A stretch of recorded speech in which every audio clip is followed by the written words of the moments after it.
All right, let's just dive right into this explainer. If you spend any time on social media, you've probably stumbled across a viral documentary by a creator named World, filming over in Zaka, Zimbabwe. Now, the claims in this video are nothing short of terrifying.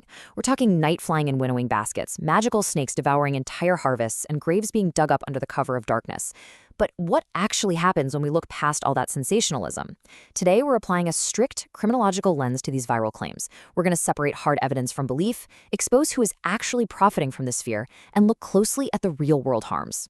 It's genuinely hard to wrap your head around the raw terror and, let's be honest, the frankly absurd scale of these claims. The creator shares local accounts asserting that a staggering 1 in 5 households belong to witches. Imagine that for a second. He reports that these individuals can pack 30 people into a small object and cross international borders to America in mere minutes. And look, while it might be super easy for us to dismiss claims of magical crop-stealing snakes as pure fiction, to the people living there, this is a very real lived reality. This profound everyday fear sets the stage for our academic debunking today. So here is our roadmap. We'll cover the viral witch village, the 6 pillars of analysis, the psychology of supernatural theft, forensics versus myth, the business of fear, and finally, tech and policy. Section 1. The viral witch village. Let's unpack the sensationalism. So the crucial point here is to isolate these specific myths.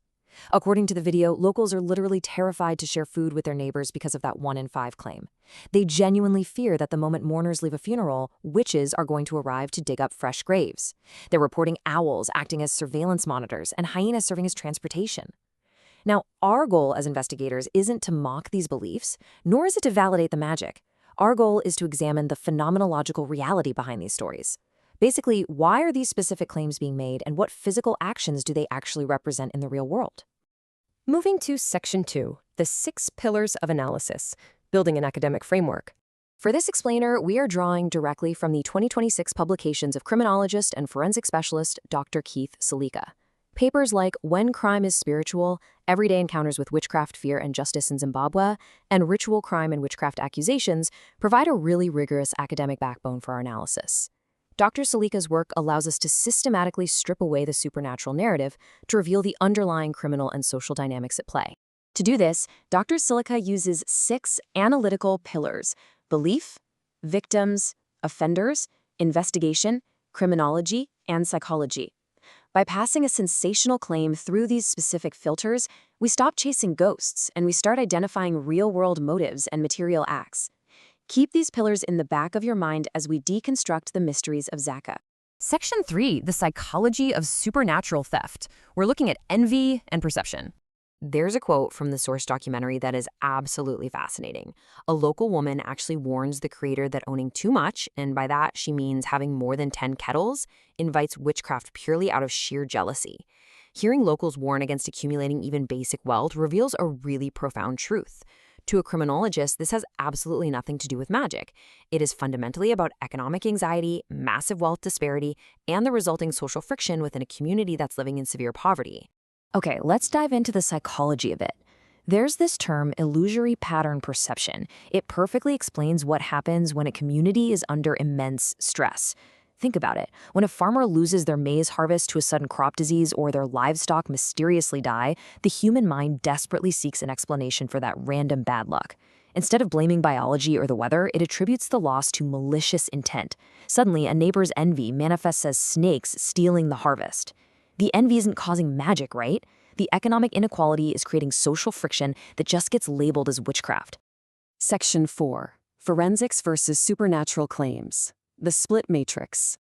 When we apply the Investigative Split Matrix, the path forward becomes crystal clear.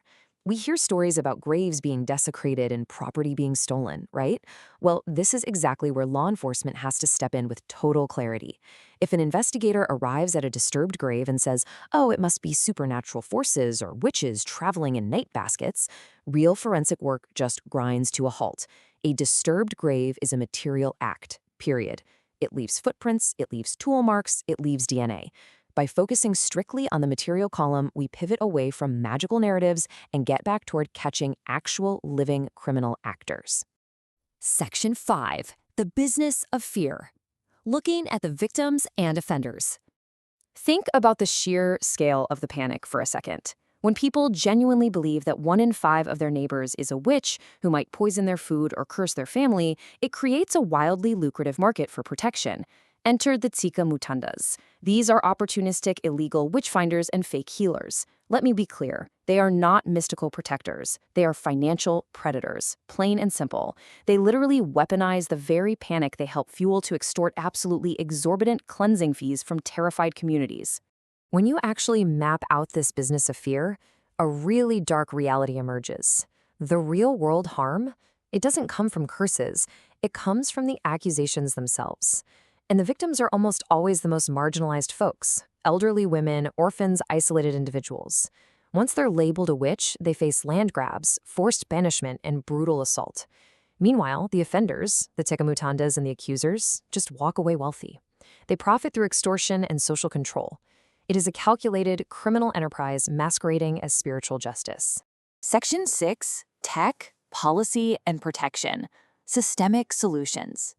First, let's look at international policy. UN Resolution 47/8 is an absolute game changer. It explicitly recognizes witchcraft accusations as harmful practices that cause severe human rights violations. This completely shifts the global conversation. It means we can no longer just shrug these events off as mere cultural quirks or local folklore. It mandates that justice systems step up and seriously prosecute the forced banishment, the extortion, and the violence that inevitably follow these accusations. But, policy needs practical tools on the ground, and that's where the tech comes in. Dr. Silika developed this Spirit Investigative Dashboard, an app built specifically for multi-agency practitioners. It works by mapping out regional patterns of these accusations, which helps authorities distinguish between local belief narratives and actual material forensic evidence. Most importantly, it acts as an early warning system. It alerts law enforcement to intervene and protect vulnerable people before an accusation boils over into physical violence. It's a highly modern solution for disrupting a very ancient cycle of fear.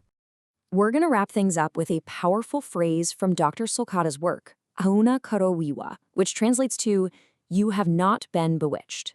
You see, viral documentaries are great at capturing real human fear, but our job isn't to validate the myth. It's to protect vulnerable human beings.